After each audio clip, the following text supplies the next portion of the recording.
Magandang umaga, kumusta po? Narito po ulit ang update natin para sa lagay ng ating panahon.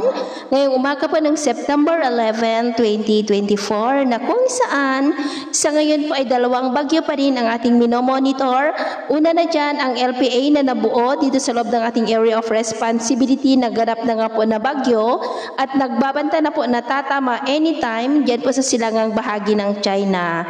At ang ikalawang bagyo naman ay nasa labas pa rin ng ating area of responsibility, nasa storm category na po at nasa layo po ngayon ng 2,060 km east of Visayas habang kumikilos pa rin pa-northward na magpapalakas lalo ng habagat sa susunod na mga araw at nagbabanta rin na papasok dito po sa ating area of responsibility pero dyan po sa may northeastern part at tatawagin yan sa local name na bagyong Ferdy.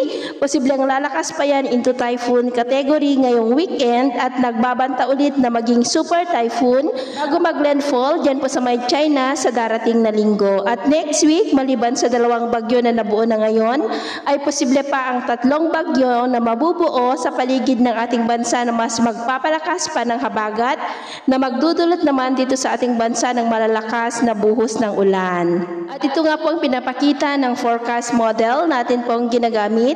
Hanggang po sa susunod na dalawang linggo ay posible pa rin ang pamumuo ng mga banta ng sama ng panahon sa paligid po ng ating bansa. At sa lagay ng ating panahon ngayong madaling araw, dahil pa rin sa habagat na patuloy na umiiral sa kanlurang bahagi ng ating bansa ay may mga isolated rains sa ilang bahagi po ng Pangasinan, Zambales, Bataan, Metro Manila, Cavite, Southern Quezon, Batangas, Naga, Legazpi, Sorsogon, Northern Samar, Eastern Samar, Romblon, Antique, Mamburao, Northern Palawan, Southern Leyte, Masbate, Cabancalan, Dumaguete, Northern Cebu, ilang bahagi ng Bohol, Ormoc, Sulu, Archipelago at Zamboanga.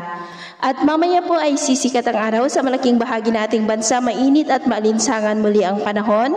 Pero may tsansa pa rin ng maulap na kalangitan with isolated rain sa ilang bahagi ng Palawan, Masbate, Legazpi, Sorsogon, Samar Provinces, Ormoc, Hinobaan, Jagna at Sulu Archipelago. At mamayang hapon, mas maraming lugar na ulit sa ating bansa ang makakaranas ng mas maulap na kalangitan with isolated light to heavy rains.